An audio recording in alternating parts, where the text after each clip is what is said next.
Banger after banger.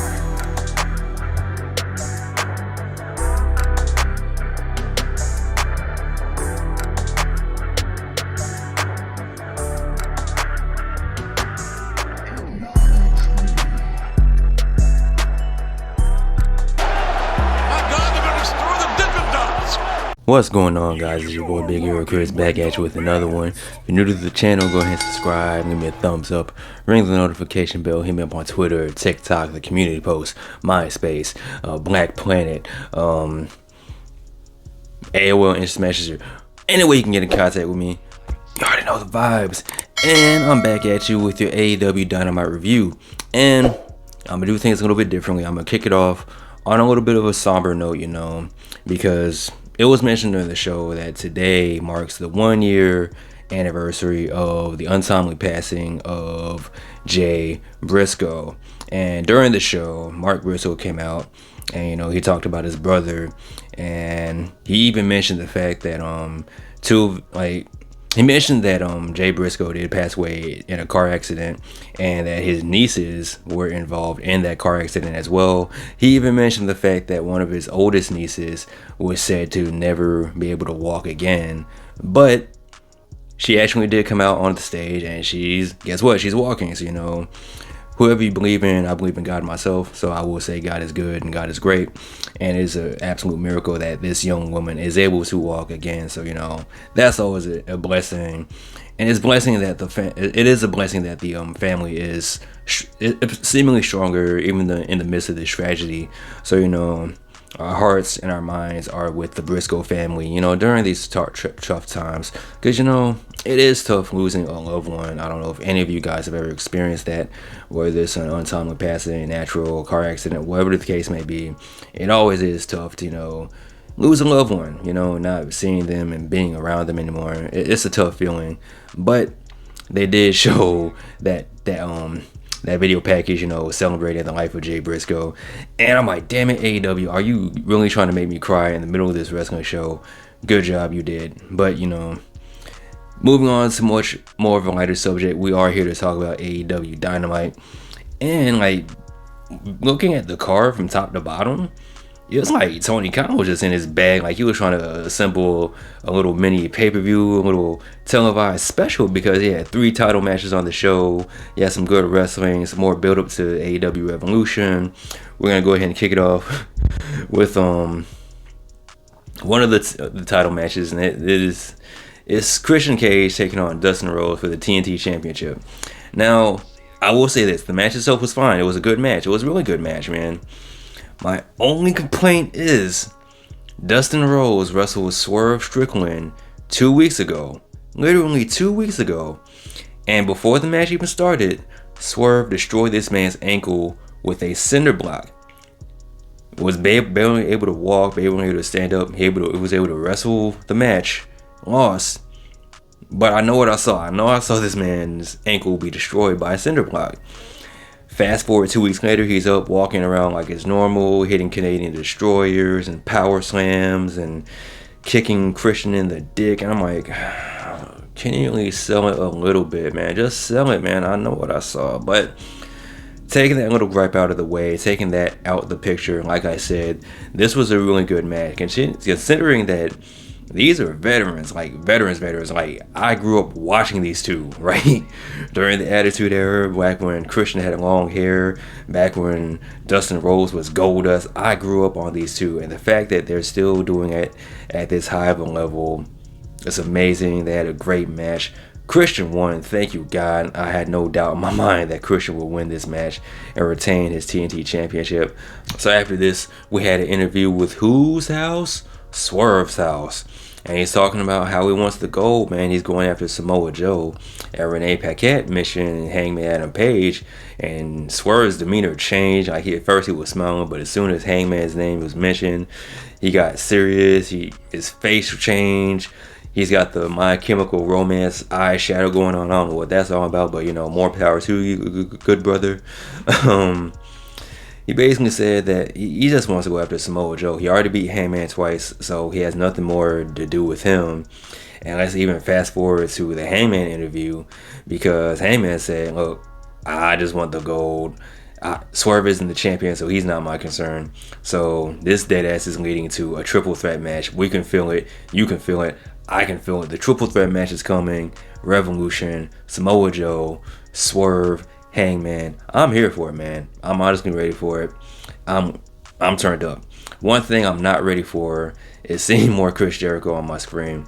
Now look, this past Saturday on Collision, Chris Jericho, him and Sammy Guevara had a really good street fight against Big Bill and Ricky Starks. I can't take that away from him, even though with the allegations and just the whole dark cloud surrounding Chris Jericho, that match was a whole lot of fun. Honestly, if they really wanted to, they could have used that as a way to get Chris Jericho off TV for a little bit, do an injury angle, get him off TV for a little bit. Like this whole thing, do whatever, go its course, do what it do. But nah, they got to have Chris Jericho on TV this week.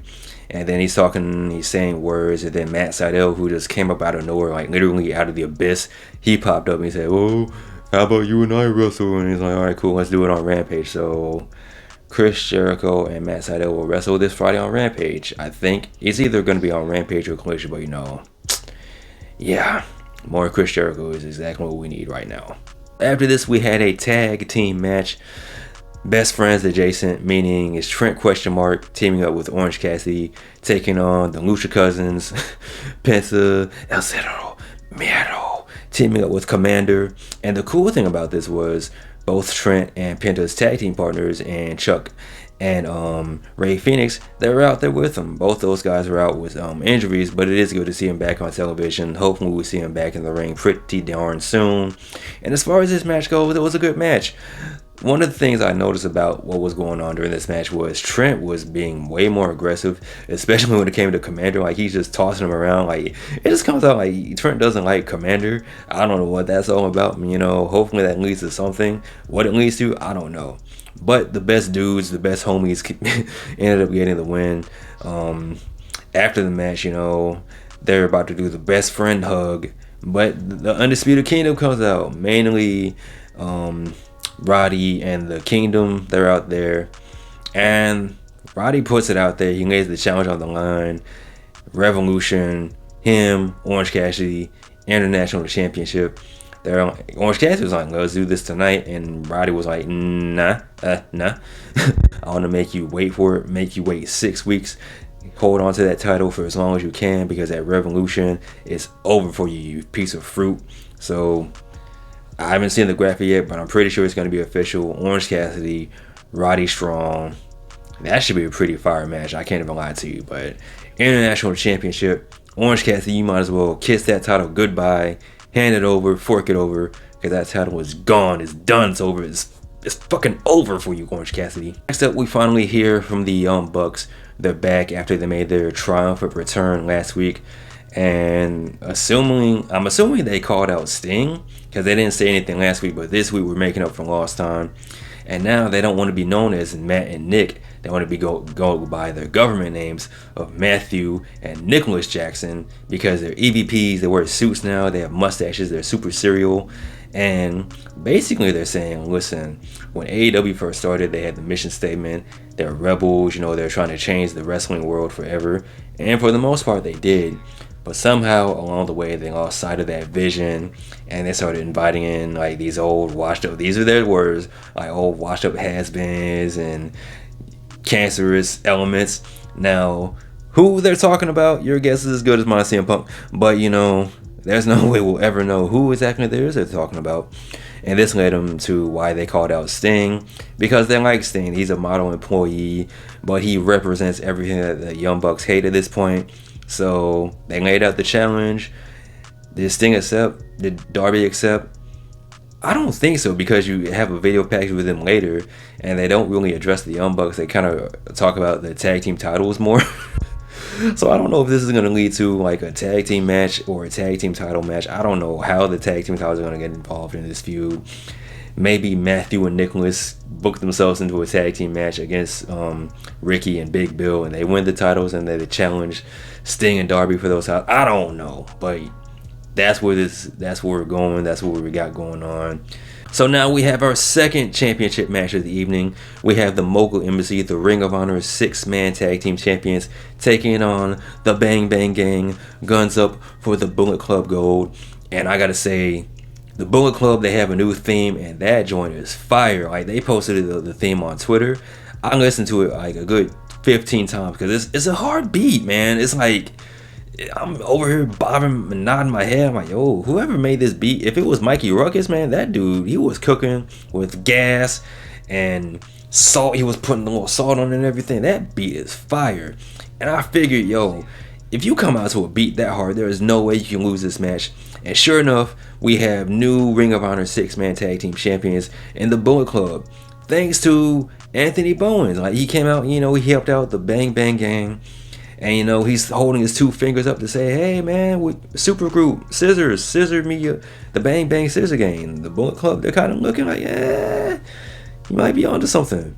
Now, what does this mean for the Mogul Embassy? I don't know. Because, they lost their titles. How will Swerve feel about this? Maybe we'll find out next week.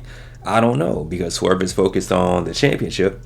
So, who knows where this leads Swerve in the Mogul Embassy? I don't know. So after this, we had a little pre-tape segment from Adam Cole and Wardlow. And they're not really saying too much. It's like, oh, yeah, Undisputed Kingdom's the best. Wardlow's awesome. We like him. He's finally getting respect and blah, blah, blah. And I've noticed that they changed the verbiage from the first promo where it was like, yo, Wardlow's going to win the title. He's going to give it back to me. Now they're saying like, yo, if Wardlow wins, the Undisputed Kingdom wins. So it's not really as obvious of the whole turn that Wardlow is going to take, or maybe not, I don't know, but yeah, pretty pointless segment, but good for Wardlow, I guess. After this, we have the one women's match. It is between Deonna Purrazzo making her official AEW debut as an AEW wrestler, taking on Anna Jay, and we had timeless Toni Storm on commentary. She's timeless, damn it.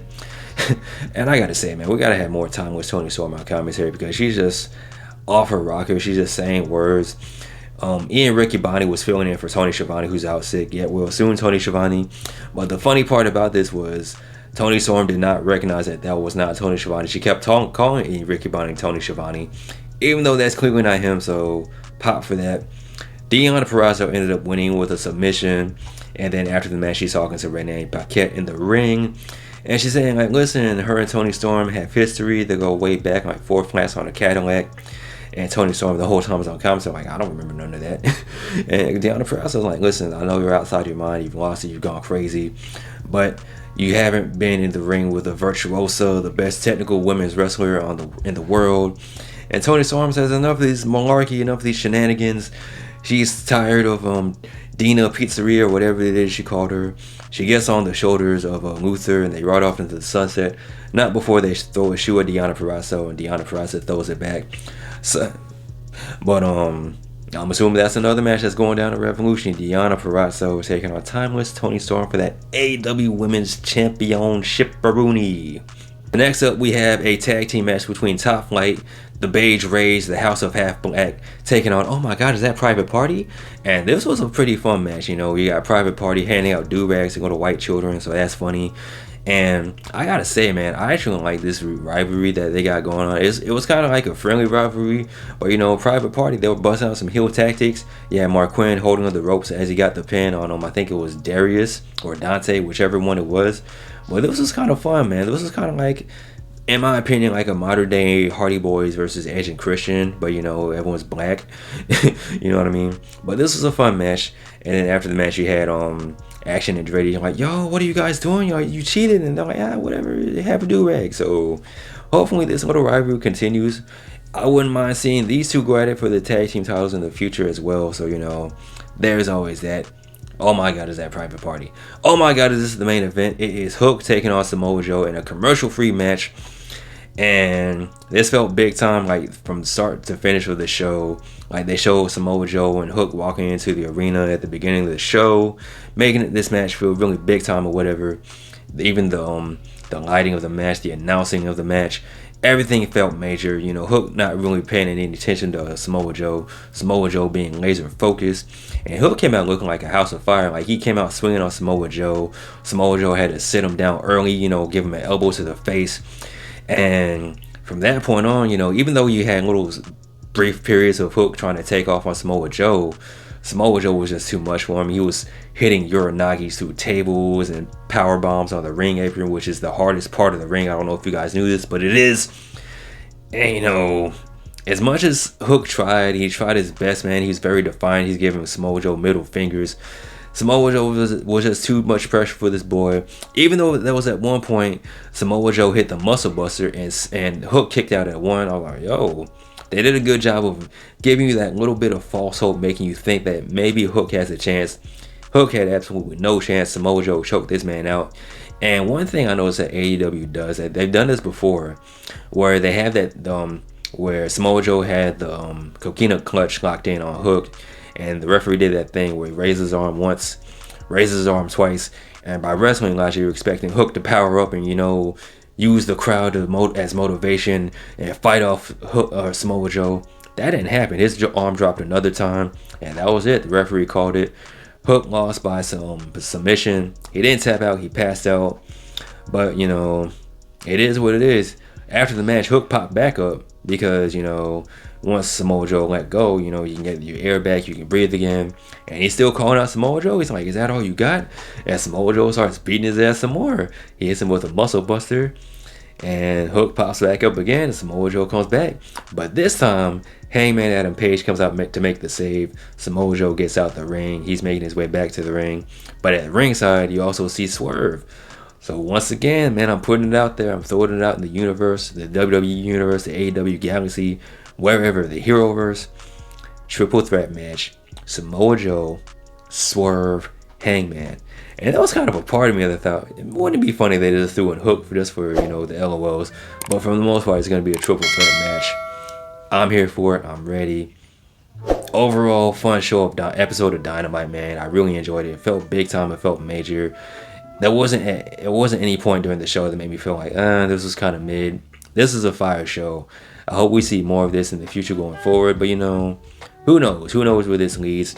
But this was a dope episode. Let me know you guys' thoughts on this week's episode of Dynamite in the comment section below. Of course, as always, like, comment, and subscribe. You guys take care. Peace. I'm out. Peace, you cowards.